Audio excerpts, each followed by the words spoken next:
Just a quick note before we start.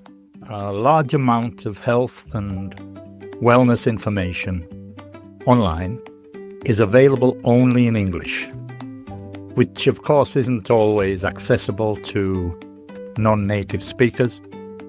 My goal here is to explain the English and the ideas behind that content, not to give medical advice. So this video is for educational purposes only. Always speak to a qualified healthcare professional. Here we go. For a long time, creatine was put in a box. This means to limit something to a single category. Creatine was put into a box, and that box was usually labeled gym supplements. Most people thought it was only for bodybuilders trying to bulk up, to increase muscle size, to bulk up.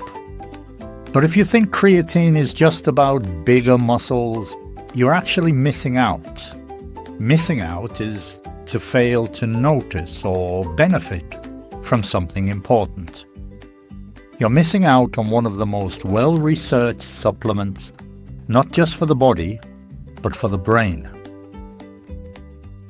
Over the last decade, scientists have begun to shift their focus. This is to change attention from one thing to another, to shift your focus. Instead of asking only how creatine helps muscles, they started asking a new question, a very different question. What does creatine do for the brain? And the answer is surprising and surprisingly powerful. But first, to understand creatine, if you imagine your body as a city powered by electricity, every cell of your body runs on a tiny energy unit called ATP. Just think of ATP as a fully charged battery. When a cell uses energy, ATP actually becomes ADP, which is like a drained battery. Creatine's job is to arrive quickly, to swoop in, we say, to arrive quickly and decisively, and recharge that battery by turning the ADP back into ATP. This process happens everywhere in the body, but especially in energy-hungry tissues.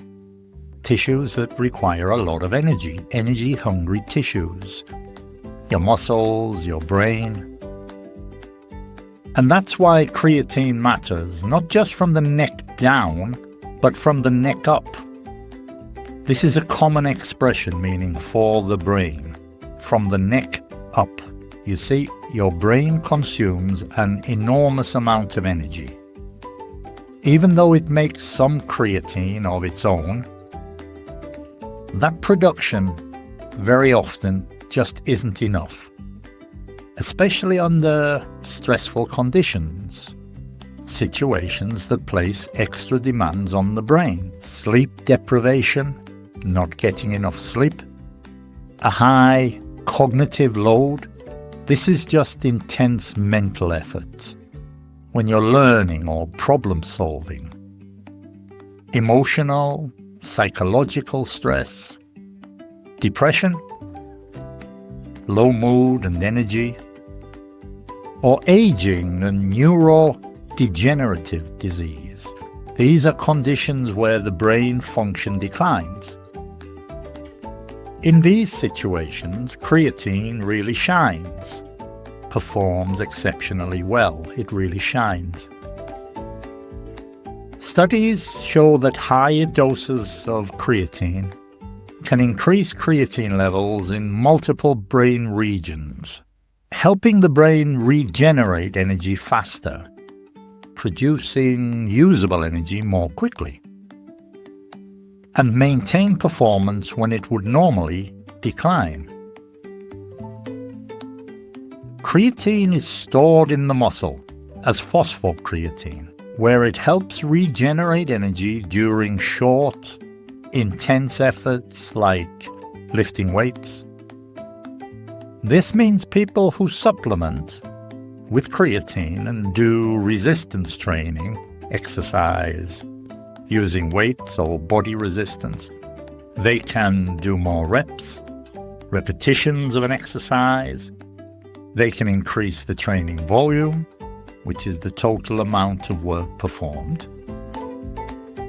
And they can reduce their recovery time. This is how long it takes to recover between sets. And here's a key point. Creatine does not build muscle by itself. You still have to put in the effort, do the hard work, put in the effort. Creatine simply supercharges what you are already doing. It greatly enhances what you are already doing. It supercharges it. Most people take 5 grams a day, which is enough to saturate the muscles, fill them with as much creatine as they can hold. So that's enough to saturate the muscles over time, 5 grams a day. But the brain is different. Muscles are greedy. They absorb most of the creatine first. Only when muscle stores are full does the extra creatine spill over. That means to become available elsewhere. The extra creatine spills over and reaches the brain. And that's why many brain focus studies use 10 grams a day for daily cognitive support, or even 20 to 30 grams during short-term stress, such as sleep deprivation or intense mental demand. In fact, research has shown that high-dose creatine can completely negate, this is to cancel out, completely negate the cognitive deficits caused by sleep deprivation.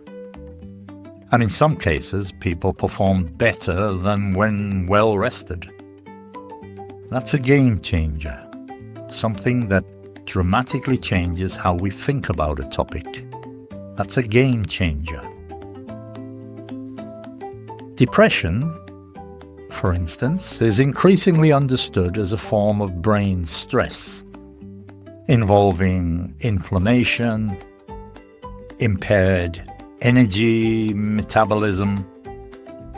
And recent studies have shown that when creatine is combined with CBT, this is cognitive behavioral therapy, CBT. It's a structured form of talk therapy. When this is combined with creatine, people experience greater improvements, more significant positive changes than just by completing therapy alone. There's also early evidence suggesting creatine may reduce inflammation, the body's stress response, support brain aging.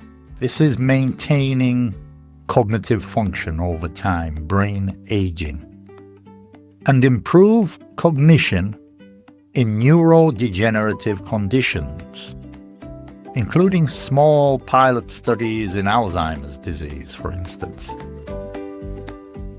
So while this field is still in its infancy, that means at an early stage of development, the results so far are extremely promising. Creatine is found mainly in animal products, such as meat or poultry, fish, dairy.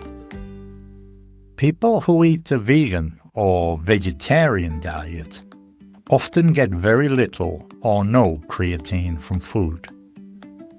When they begin supplementing, the effect can feel life-changing, dramatically positive, life-changing. They have more mental energy, less fatigue, reduced afternoon crashes, sudden drops in energy, afternoon crashes, sometimes even needing less sleep. Now, this is an observation that's often reported, though it's still being studied. One of the most common complaints when taking creatine is stomach upset. Creatine pulls water into the intestines. If you drink it very quickly, that sudden water shift, if you like, can send you running to the toilet. So it's best to sip creatine slowly over 10 to 15 minutes. Take it with food, which helps buffer stomach irritation. To buffer is to reduce. And don't waste your money. Many people, they waste their money in two ways. They buy fancy forms of creatine. Creatine monohydrate is the gold standard, the best and most trusted option. It's the most studied, the most effective, and the cheapest. Creatine monohydrate. Anything more expensive is usually marketing hype. This is advertising exaggeration. And high doses of caffeine may cancel out, reduce or interfere with, cancel out some of creatine's effects. To be safe, many people space them out. Take them at different times. They space them out. They take creatine first and coffee later.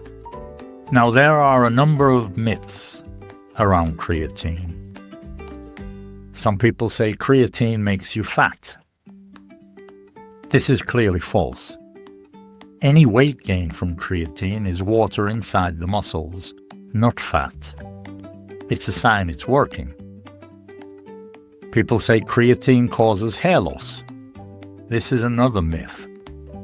This comes from a single, unreplicated study, it was never repeated, that never measured hair loss directly. Large recent trials show no difference compared to placebo testing. Then there's creatine damages kidneys. In healthy individuals, this is simply untrue.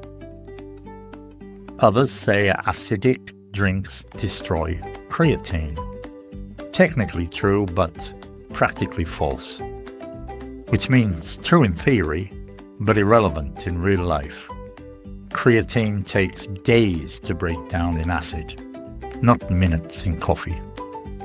As a final thought, creatine is no longer just a gym supplement.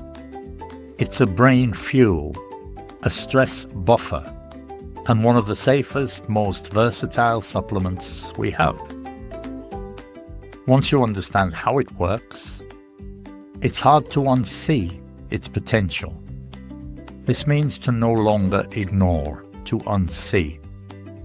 Once you understand how creatine works, it's hard to unsee its potential. Some of the key vocabulary in this episode. We had ATP and ADB. These are just cellular energy molecules. Cognitive load, that's mental effort required to think or learn. Inflammation, biological stress response. Neurodegenerative, involving progressive brain decline. We introduced a number of phrasal verbs. Put in a box. This is to limit how something is viewed. Miss out on. This is to fail, to benefit from. To swoop in. This is to arrive quickly. Shift focus. Change attention. Spill over. That's to extend beyond limits. To cancel out is neutralize. And to space out, separate in time. The idioms and sayings relevant to this, we said from the neck up. From the neck up is brain. From the neck down refers to your body. Put in the effort. This just means to work hard. A game changer. This is something transformative. lesson learned, mistake understood. When we talked about the gold standard, this simply means the best available option. And if you hear the words practically false, this means technically true, but irrelevant. And that is everything for today. Thank you for listening. This is Listen. Don't forget to share and subscribe. And I'll see you in the next episode. Until then, bye-bye for now.